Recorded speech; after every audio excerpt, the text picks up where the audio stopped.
ஏதாவது business start பண்ணலாம்னு இருக்கேன். ஸ்டார்ட் பண்ணலாமா? பண்ணலாம். யாராவது பிசினஸ் ஆரம்பிச்சா வேலைக்கு அப்ளை பண்ணலாம். ஆனா நீங்க பிசினஸ் ஆரம்பிக்கணும்னு நினைச்சீங்க.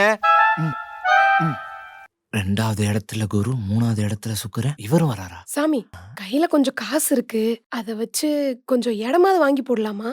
வாங்கலாமா? ஆனா அது கூட கடனும் வாங்குற மாதிரி இருக்கும். அந்த கடனை அடைக்க முடியாம இன்னொரு கடன் வாங்கி அந்த கடனையும் அடைக்க முடியாம கதி கலங்கி போயிடுவீங்க. நீங்க தொட்ட இடம்லாம் தடங்களா இருக்கும். உடல் சுகத்துல கோளாறு வரும். ஆக மொத்தத்துல இந்த 2025 மொத்தமா போச்சு. பத்திரமா இல்ல நீங்களும் போயிடுவீங்க. அடிங்க, என்னடா நினைச்சிட்டு இருக்க? நானும் வந்ததுல இருந்தே பாத்துட்டு இருக்கேன். விளங்காது, உருப்படாது, நடக்காதுன்னு விளங்காத நாட்டமே பேசிட்டு இருக்க. கட்டத்துல இருக்கிறது தானமா சொல்றேன். கட்டத்துல 1000 இருக்கும்டா. அதுக்கு நீ ஓய்ஸ்க்கு பேசிட்டு இருப்பியா? புது வருஷம் அதுவுமா ஏதோ அபசகுணமாவே பேசிட்டு இருக்க. இப்படிலாம் பேசினா எப்படிடா நான் உருப்படுவேன்? அட பாவி, ஏன் வாயாலே என்னைய உருப்பட மாட்டேன் நெகட்டிவா பேச வச்சிட்டல.